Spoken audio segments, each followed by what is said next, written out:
کیونکہ اگر آئین اور قانون ہے تو آئین اور قانون کے اوپر آپ نے ان سے سوال و جواب بھی کرنا تھا، ان کے اوپر اگر کارروائی ہی کرنی تھی تو ان سے سوال و جواب کرتے، لیکن تشدد کس کے کہنے پہ کیا گیا؟ دوسرا یہ کہ ابھی جو میڈیکل کی ان کی جو سچویشن ہے اس کے اوپر بھی انڈیپینڈنٹ ایک میڈیکل بورڈ بنایا جائے۔ میں یہاں پہ ضرور بتانا چاہوں انہی چیزوں کو کہ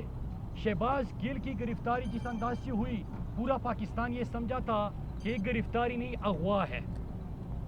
وہاں پہ ان کے ارد گرد سادہ کپڑوں میں لوگ پرائیویٹ گاڑیوں میں گاڑیوں کے شیشے توڑ دیے جاتے ہیں، ان کو لے کے جاتا ہے، پھر اس کے بعد ہوتا کیا ہے کہ ان کی ڈرائیور کی بیوی کو گرفتار کیا جاتا ہے، ڈرائیور کی بیوی کو اپنے 10 مہینے کی بچی سے الگ کیا جاتا ہے۔ تو ان کا کیا قصور تھا، کیا جرم کیا تھا انہوں نے؟ شہباز گل نے بیان دیا تھا، اس کے اوپر آپ نے سوال اٹھانے تھے، کوئی قانونی چارہ جوئی کرنی تھی تو وہ کرتے، لیکن بات بیان کی نہیں ہے۔ شہباز گل سے جو سوال پوچھے جا رہے ہیں، میں سارے سوالات تو یہاں پہ نہیں بتا سکتا کیونکہ وہ میرے خیال سے عدالت کے روبرو ہمارے وکلا کریں گے، لیکن آپ اندازہ کریں کہ عمران خان کے کہنے سے یہ بات شروع ہوتی ہے اور عمران خان پہ ہی ختم ہوتی ہے۔ عمران خان کے خلاف کوئی بیان دلوانا، عمران خان کے خلاف کوئی بات کرنا، عمران خان کھانے میں کیا کہتا ہے، عمران خان یہ، عمران خان وہ، تو اس سے تو یہ اندازہ ہوا کہ شہباز گل تو ایک بہانہ ہے، عمران خان نشانہ ہے۔ بھائی اگر بیان کی بات تھی تو آپ سوال پوچھتے، لیکن نہیں، لندن میں مفرور اشتیاری جو بیٹھا ہوا ہے اس نے فوج کے جرنیلوں کے نام لیے، اس نے ادارے میں تقسیم کی بات کی، بلکہ صرف یہ نہیں کیا، لوبیس سے لندن میں ملاقاتیں کی، کٹمنڈو میں چپ کی ملاقاتیں کی،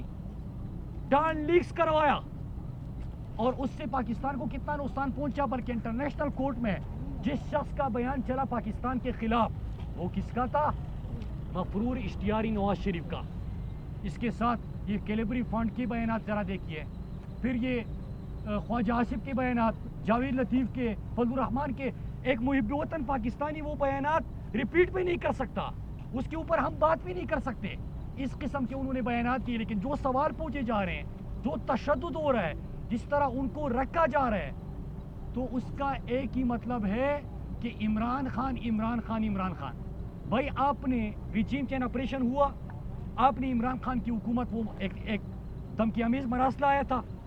سازش کے تحت عمران خان کی حکومت ہٹائی گئی، پھر اس کے بعد ایف آئی آر کا سلسلہ، چینلز کو دھمکیاں، صحافیوں کو دھمکیاں، پی ٹی آئی کے کارکنان کے اوپر تشدد، گھروں کے اوپر چاپے، خواتین کو ہراساں کرنا، یہ تمام ہتھکنڈے استعمال کیے، حمزہ ککڑی کو وزیر اعلیٰ پنجاب بنا دیا، لیکن عوام نے 17 جولائی کو فیصلہ دے دیا نا،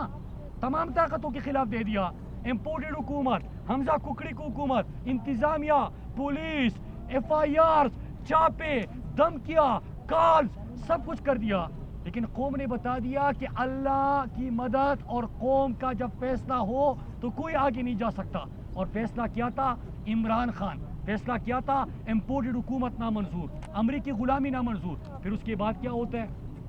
پھر سے ایف آئی آر کا سلسلہ،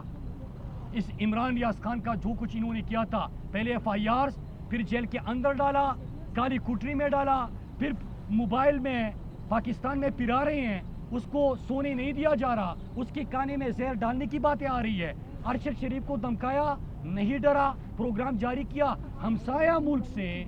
دھمکی آئی ہے کہ اس کو مارنے کے لیے پلاننگ ہوئی ہے۔ بھائی ریجیم چین آپریشن کے حوالے سے اس نے پروگرام کیا تھا، اس نے ناروٹو کے حوالے سے کیا تھا، اس نے کرپشن کے سوال اٹھائے تھے، ہمسایہ ملک کے ساتھ کیا تعلق؟ بھائی کس نے ہمسایہ ملک میں ارشد شریف کو مارنے کے لیے بندے ہائر کیے؟ پھر اس کے ساتھ ساتھ سمیع ابراہیم، ایاز امیر کے اوپر تشدد، ایئر وائی کو بند کیا کہ شہباز گل نے بیان دیا ایئر وائی بند کر دو۔ بھائی کون، کتنے چینلز پہ، آپ سارے میڈیا والے ہیں، کون سا پولیٹیشین کس قسم کے بیانات آپ کے چینل پہ نہیں دیتا؟ کب چینل بند ہوا ہے؟ لیکن آپ مان لو نا، آپ نے ایک چینل بند کر دیا، دوسرا نمبر 1 آ گیا، آپ جو دکھانا چاہتے ہو وہ نہیں دکھا رہے، وہ نہیں دیکھنا چاہتے قوم، آپ جو دمکانا چاہتے ہو لوگ نہیں ڈر رہے، آپ خوب دلوں میں بٹا رہے وہ نہیں ڈر رہے۔ نعرہ کیا لگ رہا ہے پاکستان کا؟ مطلب کیا؟ لا الہ الا اللہ۔ جو لا الہ الا اللہ کا نعرہ لگاتا ہو وہ خوب کے بت توڑ دیتا ہے، وہ غلامی کے بت توڑ دیتا ہے، وہ اللہ پہ کامل یقین ہوتا ہے، وہ حقیقی آزادی کی بات کرتا ہے۔ مان لو کہ یہ تحریک حقیقی آزادی کی ہے، یہ پاکستان کے اصل مقصد اور اصل منزل کی طرف بڑھنے کی تحریک ہے، یہ سیاست اور بیانیوں سے آگے کی بات ہے۔ تو یہی چیز ہے، اور اسی لیے شہباز گل جو ہے اس کے ساتھ جو ہو رہا ہے ایسا لگتا ہے جیسے شہباز شریف اندر ہو۔ وہ شہباز گل ہے یار، شہباز شریف نہیں ہے۔ ٹی ٹی اسکینڈل 17 ارب کا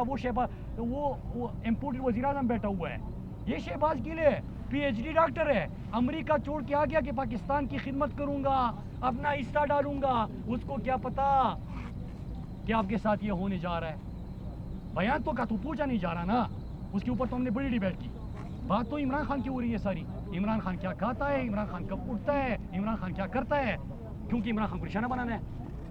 تو یہ ساری چیزیں ہیں میرے پاکستانیوں، یہ سارے چور ڈاکو ہمارے اوپر مسلط کیے گئے، جن کو جیلوں میں ہونا تھا وہ ہمارے اوپر مسلط کیے گئے، جنہوں نے غلامی کی وہ پاکستان کے اوپر مسلط کیے گئے، امریکی بھکاری اور غلام ہمارے اوپر مسلط کیے گئے، اور جو محب وطن پاکستانی ہے اس کے اوپر غداری کے فتوے، بغاوت کے فتوے، جو حقیقی آزادی کی بات کرتے ہیں ان کے اوپر جاری ایف آئی آر۔ تو یہ چیز ہو رہی ہے، لیکن میں آخر میں ایک جملے میں ریپیٹ کر کو پھر اپنے بھائی کو موقع دوں گا کہ وہ آپ سے لیگل بات کرے کہ انڈیپینڈنٹ میڈیکل بورڈ پھر بھی بننا چاہیے، حالانکہ میڈیکل رپورٹ جو آپ کے سامنے آئی ہے اس میں بھی تشدد اور ساری چیزیں واضح ہو گئی ہے، لیکن حالت بہت کریٹیکل ہے۔ پھر دوسرا یہ کہ آپ ایک صحیح دیکھ بھال بھی نہیں ہو رہی کہ رات کے بعد اس کی حالت خراب ہوتی ہے، سانس لینے میں دشواری ہو رہی ہے، پھیپھڑے کام نہیں کر رہے، لیکن اس کو بلانا پڑ رہا ہے اور ڈاکٹر کو، اور باقی لوگ زیادہ ہے جن کا کام نہیں ہے، لیکن ڈاکٹر نہیں آتا، اور سوال جو ہو رہے ہیں وہ تو یہ ہو رہے ہیں۔ تو یہ ساری کہانی تھی، میں نے آپ کے سامنے رکھی، باقی لیگل بات نعیم حیدر ہمارے وکلا۔ جی سب سے پہلے تو میں یہ بتا دوں جی کہ حسان بھائی کو بلائیں، حسان آ جائے، حسان نہیں ابھی میں نہیں جا رہا، میری بات ہو گئی، ابھی حسان یہ وکلا بات کریں گے نا، یہ لیگل بات کر لیں گے آپ سے۔ نعیم ہے، علی ہے، حسان ہے، انتظار ہے۔ بسم اللہ الرحمن الرحیم، شروع کریں؟ جی شروع ہے۔ شہباز گل سے بڑی تفصیلاً ملاقات ہوئی، لیکن جیسی اندر گئے تقریباً 1.5-2 گھنٹے ہم انتظار میں بٹھایا ہے، اور شہباز گل نے جب آیا تو بتایا کہ اس کو فورس کیا جا رہا تھا کیا باتیں کرنی ہیں، کیا باتیں نہیں کرنی، ہم سے کون سی باتیں ہم سے چھپانی ہیں۔ یہ سراسر ہائی کورٹ کے آرڈرز کی کنٹیمپٹ ہے، ان کو شرم آنی چاہیے، ان کو نہ عدلیہ کا لحاظ ہے، نہ ان کو اپنے جو وردی پہنی ہے اس کا لحاظ ہے، ان کو پتہ نہیں ہے یہ ایک اوتھ پہ ان کو یہ وردی ملی ہے، اور انہوں نے اس پہ پریشر ڈال رہے ہیں، وہ آلریڈی اس کی بڑی سخت خراب ہے طبیعت۔ ہمیں لگتا ہے کہ کچھ اس کو جیسے ڈاکٹر رضوان یا مقصود چپڑاسی کے طرح جو ہوا تھا، یہی شہباز گل کے ساتھ بھی کچھ ایسا ہو۔ ہم فوری طور پہ ریکویسٹ کرتے ہیں، ڈیمانڈ بھی کرتے ہیں، ہم کہتے ہیں اس کو پنجاب میں شفٹ کیا جائے، پنجاب کے کسی انڈیپینڈنٹ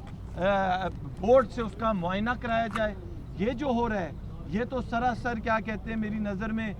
ایک سازش جو ہے، بیرونی سازش، امپورٹڈ گورنمنٹ کی سازش ہے۔ یہ اس کا کوئی پلان چل رہا ہے کہ شہباز گل اگر ان کی بات نہیں مانے گا تو اس کا وہی انجام ہوگا جو شاید ڈاکٹر رضوان کا ہوا، جو مقصود چپڑاسی کا ہوا،